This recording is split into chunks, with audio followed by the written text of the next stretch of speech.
This is podcast number 40 in my series Colonies to Colossus, The Rise of a Giant. If you like this kind of content, please hit the like button. And since we're such a small channel, we can use all the help we can get, so please hit the subscribe button too. In this episode, we're going to look at the Stamp Act of 1765 and the colonial resistance to it. The Stamp Act was part of a larger program that caused colonial resentment to bring the colonies more firmly under control and to get them to help pay the expenses and enormous debt brought on by the French and Indian War. Not only was the tax imposed by the Stamp Act a financial burden on the colonists opposed the act on the ground that it was violated the Constitution. Opposition to the Stamp Act often took the form of violence and rioting, which was organized and planned by a new group called the Sons of Liberty. Rioting and mobs weren't the only tools employed against the Stamp Act. Newspapers also played an important role in keeping the controversy simmering. Opposition to the Stamp Act was so effective and well orchestrated that the act and its taxes were never implemented. Because the Stamp Act was hurting the British economy, Parliament eventually repealed it, while insisting at the same time that it had the ultimate power to tax and to legislate for the colonies. Perhaps most importantly, the techniques and mechanisms used by the colonists to oppose the Stamp Act became a kind of toolkit that the colonists would use again, including when the time came to rebel against the mother country. In 1763, just at the end of the French and Indian War, George Grenville became Prime Minister of Great Britain. His program was to try and tighten things up on the colonies. He didn't like smuggling because smuggling, he thought, cost the British Treasury quite a bit of money, which it did in some ways. And we talked about some of this in my last podcast. But on the other hand, smuggling allowed some of the prices to be cheaper so that colonists had more money to buy British manufactured goods. This is one of the things Grenville wasn't factoring in. All he could see was the expenses. The British also wanted to station 10,000 British troops in North America, which would have costed an estimated £220,000 a year. This was to help keep out France and Spain should they ever decide to return to North America. They would have a big force on hand to repel them. Great Britain's debt in 1755, when the French and Indian War started, was £72 million, and by 1764, after the war, it had exploded to £129 million, while the colonial debt was probably no more than about £900,000. So looking at all this, Grenville thought there's got to be a better way to get the colonists to pay some of the money and defray the costs, because British citizens in Great Britain were paying quite a bit of taxes, and he didn't think the colonists were. So in March of 1765, the Stamp Act was passed by Parliament and signed by the King. It was to go into effect on November 1st of that year. So this gave 7 full months for the British machinery of bureaucracy to get the stamped papers ready and get everything in place, so they thought. But it also gave the colonists time to organize opposition to it, which they did very well. The Stamp Act imposed taxes on such documents as attorneys' licenses, college diplomas, court documents, leases, contracts, liquor licenses, newspapers, pamphlets, property deeds, almanacs, just to mention a few of the documents, and it also imposed taxes on dice and playing cards. Now, how it worked was that you had to buy the stamped paper. It had an embossed stamp on it, kind of like a court seal you might see today. In order for your document to be valid, it had to be on that stamped paper. So all these documents I've just mentioned, if you wanted them to be valid, such as a deed to your house or something, it had to be on stamped paper. Another thing that the Stamp Act did was it gave the customs officers the option of bringing you into Admiralty Court if you had violated the law. Admiralty Court was up in Canada.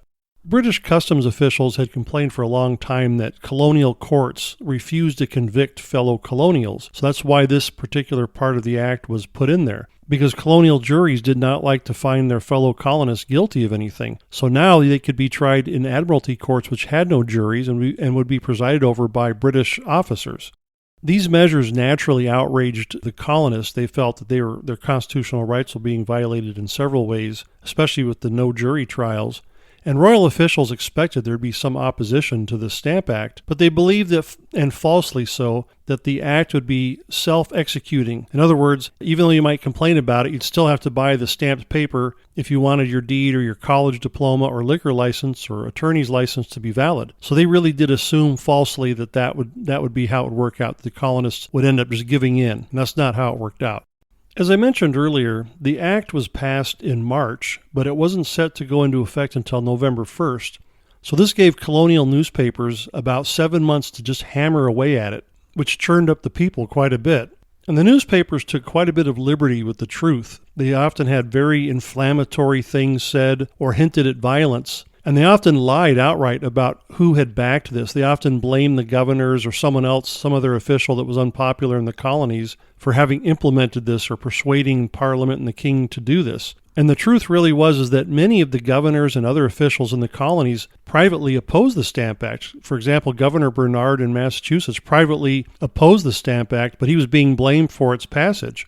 But the newspapers didn't stop there. Sometimes they were actually hinting at the possibility or maybe the suggestion that it was time to no longer be part of the British Empire.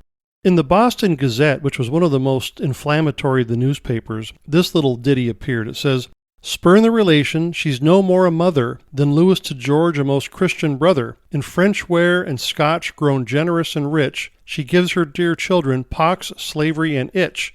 So in that case, they're talking about the mother country, England, and how they don't like being part of it anymore. The Boston Gazette also had this to say about George Grenville, the British Prime Minister, who had pushed this act. It said, "To make us all slaves, now you've lost, sir, the hope, you've got to go hang yourself, we'll find the rope." Another newspaper, this time in New York, featured this little song. It called "An Excellent New Song for the Sons of Liberty in America." "The birthright we hold shall never be sold, but sacred maintained to our graves. Nay, and ere we'll comply, we will gallantly die, for we must not and will not be slaves, brave boys. We must not and will not be slaves." Governor Francis Bernard, the governor of Massachusetts, who I mentioned earlier, was hit particularly hard by the newspapers, who slandered him in a lot of different ways. To a friend in London, he wrote, "To send you all the incendiary papers which are published upon this occasion would be endless." Lieutenant Governor Cadwalader Colden, who was acting governor of New York and who was also hit pretty hard by the newspapers, wrote that every falsehood that malice could invent to serve their purpose of exciting the people to a disobedience of the laws and to sedition. At first they only denied the authority of Parliament to lay internal taxes in the colonies, but at last they have denied the legislative authority of the Parliament in the colonies. Jonathan Watts, who was a member of the Governor's Council in New York, wrote, "You will think the printers all mad." Now, there were a few people that did support the Stamp Act, and there were a lot of other people who maybe didn't like it, but they felt it was their duty to be obedient to the laws. After all, they were good citizens and loyal citizens to the British Empire. And they did also publish editorials, which the newspapers ran, attacking the other critics of the Stamp Act. So it wasn't all just one way, but mostly it was. In addition to the newspapers, several persons wrote pamphlets, which the newspapers drew heavily from for their editorials. One of the most important of these was James Otis, who we'll talk about later. He was one of the early founders of the Sons of Liberty, along with Samuel Adams. The 7-month period between when the act was enacted and the time it was go into effect not only gave the newspapers and pamphleteers time to attack the Stamp Act and stir up the people, it also gave the Sons of Liberty time to plan and prepare riots, mob activities, and intimidation of Stamp Act distributors. The term Sons of Liberty, and I'm going to do a separate podcast on them coming up, it originally applied to the ringleaders and merchants and the upper crust. They were the ones directing the mobs, people like Samuel Adams. These were not people who were living on the streets or were the lower sorts. These were people who were in the middle and upper classes of society. But eventually the term came to apply to anyone who opposed the Stamp Act and later anyone who opposed the British government. The governor of Virginia, writing to his superiors in London, wrote, "This concourse of people I shall call a mob. Did I not know that it was chiefly, if not altogether, composed of gentlemen of property in the colony, some of them at the head of their respective counties, and the merchants of the county, whether English, Scotch, or Virginians, for few absented themselves." From Georgia to New Hampshire, mobs terrorized royal officials who had been appointed to distribute the stamps, and oftentimes these stamp distributors were forced to resign in public, sometimes twice, and this is before they even received their commissions or before the stamps arrived from England. And this was often done under very humiliating circumstances, but they were terrified if they didn't do so. And this made it so that once the stamps did arrive, there would be no one there to distribute them. Boston was the epicenter for the violence and intimidation tactics. Some of the highest officials in the colony had their homes destroyed, and the governor even had to flee Boston for his safety. In one case, a sheriff had to release someone he had arrested for being part of the mob and who had been rioting, but he knew that no court would convict the person, and plus he himself was being intimidated, so he had to let the person go. New York and Rhode Island were hardly less violent, and in fact in New York, when the stamps arrived in the ships, the Sons of Liberty went around posting little handbills that said, "The first man that either distributes or makes use of stamped paper, let him take care of his house, person, and effects. We dare." In Rhode Island, John Robinson, a customs officer who had suffered quite a bit of abuse and even arrest by the local sheriff, was forced to flee to one of the warships in the harbor. Writing to the governor of Rhode Island, Governor Ward, he said, "While one Samuel Crandall, a principal fellow amongst the mob, dares to this moment to threaten the collector and also on his and their behalf prescribe the terms on which he may come on shore, we cannot consider the riot quelled, or that we may attend to the execution of our offices, either with safety to our persons and property or to the king's revenue." Now, because Governor Ward was popularly elected, Rhode Island, along with Connecticut, were the only two colonies where the governors were popularly elected. He was reluctant to do anything to stop this because he knew that a lot of his voters and constituents were out there in the mob, and he opposed the Stamp Act too. And so he offered very little help and did nothing really except go through the motions to help Robinson or anyone else. General Gage, whom we'll say a lot more about later in following podcasts, he was Commander-in-Chief of British forces in North America, and he made a very interesting observation. He said, "The lawyers are the source from whence the clamors have flowed in every province. In this province, nothing public is transacted without them, and it is to be wished that even the bench was free from blame." So there he's also blaming the judges. He went on to say, "The whole body of merchants in general, assemblymen, magistrates, etc., have been united in this plan of riots, and without the influence and instigation of these inferior people would have been quiet. Very great pains was taken to arouse them before they stirred. The sailors, who are the only people who may be properly styled mob, are entirely at the command of the merchants who employ them." And Gage had been pretty frustrated. He had troops with him, some, and he was ordered to help the governors and other civil officials administer this act, but he didn't have enough troops to do that. So when the ships arrived from England carrying the stamped paper, there was no place to unload them. The mobs had done such an effective job that they had to stay aboard the ships, or the mobs would burn the papers or be stored somewhere in a fort, which happened in Massachusetts. At this point, it might be a good idea to talk about exactly what the colonists were objecting to. And I think the arguments against the Stamp Act fall into two broad categories. One is constitutional and one is economic. And since I think the constitutional issues were driving the whole resistance, I'll talk about them first.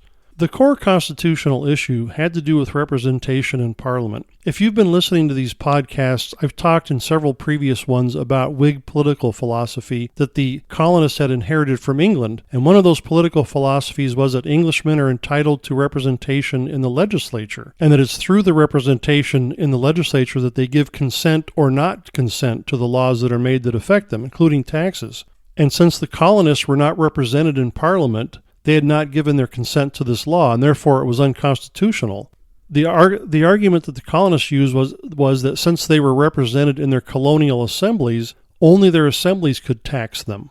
Now, this whole issue got a little touchy because there were people in England and in Parliament and even in the colonies that got a little uncomfortable if someone said that Parliament had no power to regulate the colonies at all, and certainly taxation was a type of regulation.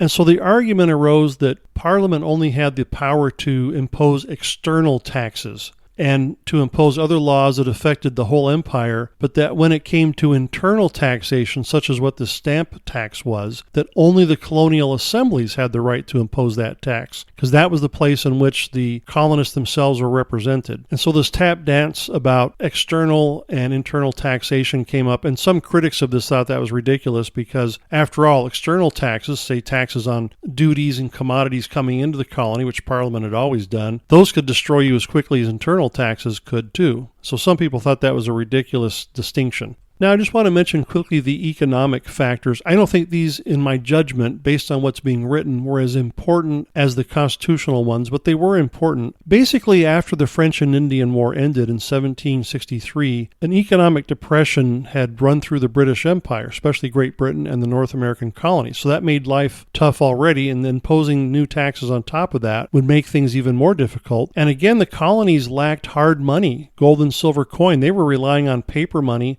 or bartering. Some colonies were actually using things like tobacco as currency. We've talked about this before in past podcasts about the economy of the colonies. And some of the colonists and even merchants in London were complaining to Parliament that these kinds of taxes hurt their business because this meant that if the colonists can't afford to buy products from England, there's no good outlet for these products, and therefore it would hurt them too. And interestingly, in the end, it was the economic issues that probably moved Parliament to repeal the act more than anything else. At least in my judgment, it was. The Boston Gazette carried a piece written by John Adams, who would later become the second president of the United States. And I'm going to read just a few chunks of it, but I think it explains probably better than anything the root complaints against the Stamp Act. At the very beginning of this, Adams writes, "Such is our loyalty to the King, our veneration for both Houses of Parliament, and our affection for all our fellow subjects of Britain, that measures which discover any unkindness in that country towards us are the more sensibly and intimately felt. Considering the present scarcity of money, we have reason to think the execution of that act for a short space of time would drain the country of its cash, strip multitudes of all their property, and reduce them to absolute beggary. We further apprehend this tax to be unconstitutional. We have always understood it to be a grand and fundamental principle of the Constitution that no free man should be subjected to any tax to which he has not given his own consent in person or by proxy. But the most grievous innovation of all is the alarming extension of the power of courts of admiralty. In these courts, one judge presides alone. No juries have concern there." It was not only the newspapers and the mobs that were opposing the Stamp Act. The colonial legislatures got involved and sent petitions to the king complaining about it, along many of the same lines that we just read in John Adams, that it was unconstitutional, that it was imposing an economic hardship on the colonies. In the Virginia Assembly, which was called the House of Burgesses, one of the most famous events in American history that's been reported, and certainly throughout this whole Stamp Act crisis, was done by a young Virginia legislator who was new to the House of Burgesses named Patrick Henry. He's attributed with having said, "Give me liberty or give me death." We're pretty much all familiar with hearing that. Interestingly, an anonymous source reported that Henry said even something more inflammatory. He reported, "Shortly after I came in, one of the members stood up and said he had read that in former times Tarquin and Julius had their Brutus, Charles had his Cromwell, and he did not doubt but some good American would stand up in favor of his country, but says he in a more moderate manner, and was going to continue, when the Speaker of the House rose and said that the last stood up and spoke treason, and was sorry to see that no one of the members of the House was loyal enough to stop him before he had gone so far, upon which the same member stood up again, his name is Henry, and said that if he had affronted the Speaker or the House, he was ready to ask pardon, and he would show his loyalty to His Majesty King George III at the expense of the last drop of his blood. But what he had said he must be attributed to the interest of his country's dying liberty, which he had at heart, and the heat of passion might have led him to have said something more than he intended. But again, if he said anything wrong, he begged the Speaker of the House's pardon. Some other members stood up and backed him, on which that affair was dropped." So this is extremely inflammatory. He's basically calling for someone to assassinate the king. In June of 1765, the Massachusetts House of Representatives sent a circular letter to the other colonies inviting them to attend a Congress in New York City that be held on October 7th. And 9 of the other colonies did respond. They sent representatives to this Congress. And some of these people would play later roles in the Declaration of Independence and in writing the Constitution. One of them, John Rutledge, delegate from South Carolina, would later become a Chief Justice of the U.S. Supreme Court, but that was several decades away. This first American Congress, often known to history as the Stamp Act Congress, met for about 2.5 weeks. They crafted a petition to the king, and they also crafted petitions to both houses of Parliament, the House of Lords and the House of Commons. Other than that, they didn't really accomplish a whole lot, but the precedent had been set, and many colonial royal officials were unnerved by this Congress, that it might become something of a habit or something bigger than it was. Governor Bernard of Massachusetts wrote to his superiors in London saying, "I have reason to believe that the purposes it is to serve are deeper than they now appear. I apprehend that it is intended to take this opportunity to lay a foundation for connecting the demagogues of the several governments in America to join together in opposition to all orders from Great Britain which don't square with their notions of the rights of the people. Perhaps I am too suspicious. A little time will show whether I am or not." One of the interesting battlegrounds where the war against the Stamp Act played out was in the colonial courts. The courts couldn't legally function without the stamped papers. As I mentioned earlier, the court orders and other things, other documents had to be on the stamped paper. But to allow the courts to stay shut was to recognize the validity of the Stamp Act, which the colonists believed was unconstitutional. So under pressure from the Sons of Liberty, merchants, mobs, lawyers, and even many judges, the courts remained open as if the Stamp Act hadn't been enacted at all. Some of the colonial legislatures even enacted laws indemnifying anyone who violated the Stamp Act, meaning that colonial courts and colonial officials couldn't come and arrest you or do anything to you. And this outraged British officials. Basically, the colonists were going about their daily lives as though the Stamp Act didn't exist. They were just simply ignoring it. They did not feel bound by the law because it violated the Constitution, and based upon English constitutional precedent, they had a pretty strong case, I think. George Washington was also among those who understood that if the courts in the colonies were shut down, merchants from Great Britain would also be hurt by this because they wouldn't be able to bring lawsuits or enforce their contracts. And to a friend, Washington wrote, "If a stop be put to our judicial proceedings, I fancy the merchants of Great Britain trading to the colonies will not be among the last to wish for a repeal of it." So November 1st of 1765 rolls around. That was the day that this Stamp Act was to go into effect, but no one could implement it. The stamps could not be landed safely. They would be burned by mobs.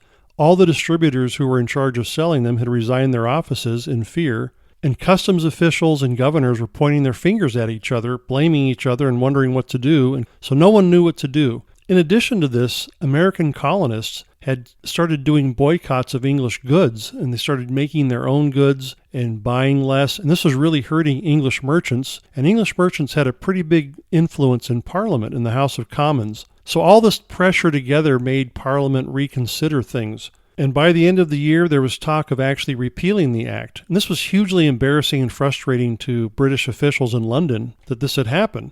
So on February 13th of 1766, almost a year later after it had been enacted, the House of Commons held hearings and they questioned several American agents. These were agents that the colonies hired to lobby for them in London, and Ben Franklin was one of them. Now, as in any congressional hearings we might have today in the United States, you had people on both sides of this issue, and the ones that opposed the Stamp Act were asking the softball questions to Franklin, and the ones that wanted to enforce the act were asking him the harder questions, trying to embarrass him. So I want to read now just a few of these questions. The questioning went on for many hours, but I'm just going to read a few to give you an idea of how the question and answers went. So keep in mind this is Ben Franklin answering here. Question: what are the present taxes in Pennsylvania laid by the laws of the colonies? Answer: there are taxes on all estates, real and personal, a poll tax, a tax on all offices, professions, trades, and businesses according to their profits, an excise on all wine, rum, and other spirit, and a duty of 10 pounds per head on all Negroes imported, with some other duties. So the purpose of this question was to see whether or not the colonists were actually paying their fair share of taxes, and Franklin's trying to let them know that they do. Question: for what purposes are those taxes laid? Answer: for the support of the civil and military establishment of the country and to discharge the heavy debt contracted in the last war. Question: are not all the people very able to pay those taxes? Answer: no, the frontier counties all along the continent, having been frequently ravaged by the enemy and greatly impoverished, are able to pay very little tax. Question: are not the colonies from their circumstances very able to pay the stamp duty? Answer: in my opinion, there is not gold and silver enough in the colonies to pay the stamp duty for 1 year. In a previous podcast, I mentioned that British law had made it illegal for the colonies to mint gold or silver coin. There was very little hard money in the colonies. That's why the colonies had to resort to paper money. So the next question to Franklin was, do you think it right that America should be protected by this country and pay no part of the expense? Franklin's answer: that is not the case. The colonies raised, clothed, and paid during the last war near 25,000 men and spent many millions. Question: were you not reimbursed by Parliament? Answer: we were only reimbursed what, in your opinion, we had advanced beyond our proportion, or beyond what might reasonably be expected from us, and it was a very small part of what we spent. Pennsylvania in particularly dispersed about 500,000 pounds, and the reimbursements in the whole did not exceed 60,000 pounds. Question: do you think the people of America would submit to pay the stamp tax if it was moderated? Answer: no, never, unless compelled by force of arms. What was the temper of America towards Great Britain before the year 1763? Answer: the best in the world. They submitted willingly to the government of the Crown and paid in all their courts obedience to the acts of Parliament. Question: have not you heard of the resolutions of this House and of the House of Lords asserting the right of Parliament relating to America, including a power to tax the people there? Answer: yes, I have heard of such resolutions. Question: what will be the opinion of the Americans on those resolutions? Answer: they will think them unconstitutional and unjust. Question: can anything less than a military force carry the Stamp Act into execution? Answer: I do not see how a military force can be applied for that purpose. Question: why may it not? Answer: suppose a military force sent into America. They will find nobody in arms. What are they then to do? They cannot force a man to take the stamps who chooses to do without them. They will not find a rebellion. They may indeed make one. Question: if the act is not repealed, what do you think will be the consequences? And Franklin's answer: a total loss of the respect and affection the people of America bear to this country and of all the commerce that depends on that respect and affection. So that's a small snippet of the questions that members of Parliament were firing at Franklin and his answers in London. And so finally, on March 18, 1766, Parliament repealed the Stamp Act to the rejoicing of people in America and the merchants in England. One British merchant that had been watching the debates in Parliament and probably worrying about his future had this to say: I have been one of those that have attended the House of Commons early and late, or rather late and early, about the American affairs. I am glad this ugly affair is over, for we are heartily tired and have slaved like horses, sometimes not coming home till 2 or 3 o'clock in the morning, and then perhaps fasting. Now, Parliament may have repealed the Stamp Act, but they weren't happy about this whole affair. It was very embarrassing to them. And no politician or political body likes to give up power, whether it's Parliament or a city council or Congress or the courts or the president. So the Parliament decided that even though they had repealed the Stamp Act, they would make a declaration that they did have authority to legislate completely for the colonies. And right after they passed the repeal of the Stamp Act, they passed what's been called the Declaratory Act. The Declaratory Act starts out with these words. It says, an act for the better securing the dependency of His Majesty's dominions in America upon the Crown and Parliament in Great Britain. Part of it reads, that said colonies and plantations in America have been, are, and of right ought to be subordinate unto and dependent upon the imperial crown and Parliament in Great Britain, and that the King's Majesty, by and with the advice and consent of the Lords Spiritual and Temporal and Commons of Great Britain and Parliament assembled, had, hath, and of right ought to have full power and authority to make laws and statutes of sufficient force and validity to bind the colonies and people of America, subjects of the Crown of Great Britain, in all cases whatsoever. And be it further declared and enacted by the authority aforesaid that all resolutions, votes, orders, and proceedings in any of the said colonies or plantations were by the power and authority of the Parliament of Great Britain to make laws and statutes as aforesaid is denied or drawn into question, are and hereby declared to be utterly null and void to all purposes whatsoever. So Parliament has basically rejected the colonial argument that this act was unconstitutional and somewhat hypocritical, I would say. And I think politicians in London misjudged the character and animosity that the colonists had for these kinds of laws. Samuel Adams, in writing to a friend, said that if the whole people of the British nation hath thought their essential unalienable rights were invaded by an act of Parliament, which is really the opinion which the whole people of America have of the Stamp Act, in such a case, after taking all legal steps to obtain redress to no purpose, the whole people of England would have taken the same steps and justified themselves. This statement's a little innocuous, but it does contain kind of a warning of what's going to happen. And in the next decade, as we see Britain trying again to impose regulations on the colonies, and the colonists will respond in the same way they did during the Stamp Act. Before we end this podcast, I want to talk about what happened to Ben Franklin. There's kind of a backstory here that needs to be told. Franklin was deeply involved in Pennsylvania politics. He had been Speaker of the Assembly in Pennsylvania the year before the Stamp Act had been enacted, and he was appointed as Pennsylvania's agent to represent them in London. So when the Stamp Act was enacted, he had to kind of be careful because he was the leader of the party in Pennsylvania that wanted Pennsylvania to become a royal colony. This meant that the king would take it over directly versus the proprietorship, which Pennsylvania still had. The Penn family literally owned the colony, and Franklin and many Pennsylvanians resented that. It was kind of like a feudal system for medieval Europe, and Franklin wanted the king to take direct control of Pennsylvania. So he had to kind of tread lightly on the issue of the Stamp Act. Now, he opposed it in principle, but once it was passed, he just felt like it would be an ordinary piece of legislation that would get sent over to the colonies. There might be grumbling, but in the end, he didn't give it much thought, and he badly misread the temperament of the colonists and what would happen. But I don't think he understood how violent the reaction would be to it. To a friend, Franklin wrote, "Depend upon it, my good neighbor, I took every step in my power to prevent the passing of the Stamp Act. Nobody could be more concerned and interested than myself to oppose it, sincerely and heartily. But the tide was too strong against us. The nation was provoked by American claims of independence, and all parties joined in resolving by this act to settle the point. We might as well have hindered the sun setting. That we could not do. But since it is down, my friend, and it may be long before it rises again, let us make as good a night of it as we can. We may still light candles. Frugality and industry will go a great way towards indemnifying us. Idleness and pride tax with a heavier hand than kings and parliaments. If we can get rid of the former, we may easily bear the latter.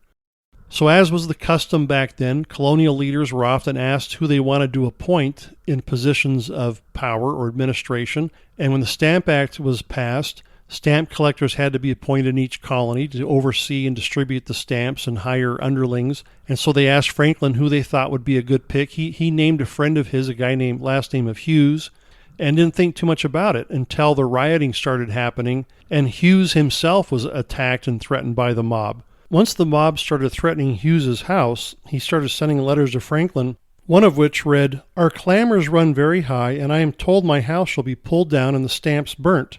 To which I give no other answer than that I will defend my house at the risk of my life." A few days later, Hughes wrote to Franklin saying, "Common report threatens my house this night, as there are bonfires and rejoicings for the change of ministry. I, for my part, am well armed with firearms and am determined to stand a siege. If I live till tomorrow morning, I shall give you a further account." Now, fortunately for Hughes, the Sons of Liberty did not have as much power in Philadelphia as they did in Boston, so he was actually able to get enough friends to help him kind of as a counter mob so that they never did destroy his house. But they did threaten to go over and to destroy Franklin's house. Now, Franklin was in England at this time, so he wasn't there to defend his own house. His wife, Deborah, was there. So a few nights later, a mob formed and headed its way towards Franklin's house in Philadelphia. As I mentioned, Franklin was in England at this time, and the only one home to defend the house was his wife, Deborah. She described the situation and wrote to Franklin saying, "Cousin Josiah Davenport came and told me that more than 20 people had told him it was his duty to be with me. I said I was pleased to receive civility from anybody, so he stayed with me some time. Towards night I said he should fetch a gun or two, as we had none. I sent to ask my brother to come and bring his gun, so we made one room into a magazine. I ordered some sort of defense upstairs, such as I could manage myself." So luckily for Deborah Franklin, another mob showed up in her defense and staved off the mob that was intent on damaging her house. Otherwise, it might have been destroyed. Now, Franklin was very proud of his wife for defending the house. He wrote back to her, he says, "I honor much the spirit and courage you showed, and the prudent preparations you made in that time of danger. The woman deserves a good house that is determined to defend it." So the question is interesting. What would have happened had Franklin's house been destroyed, as some of the houses of other officials had been in other cities? Would he have ever joined the rebellion, or been so angry that he would have felt that it would have been better to side with the king and his government instead when that time came? It's an interesting question to think about. For further reading, I recommend the following books and articles. From Resistance to Revolution, Colonial Radicals and the Development of American Opposition to Britain, 1765 to 1776, by Pauline Mayer. The Stamp Act Crisis, Prologue to Revolution, by Edmund S. Morgan and Helen M. Morgan. Prelude to Independence, The Newspaper War on Britain, 1764 to 1776, by Arthur M. Schlesinger. The First American, The Life and Times of Benjamin Franklin, by H. W. Brands. Samuel Adams, Pioneer and Propaganda, by John C. Miller. The Founding of a Nation, A History of the American Revolution, 1763 to 1776, by Merrill Jensen. Journal of the First Congress of the American Colonies, in opposition to the tyrannical acts of the British Parliament, held at New York, October 7, 1765. John Adams, Revolutionary Writings, 1755 to 1776, edited by Gordon Wood. Background to the Grenfell Program, 1757 to 1763, by Thomas C. Barrow, published in the William and Mary Quarterly, Volume 22, Number 1, January 1963.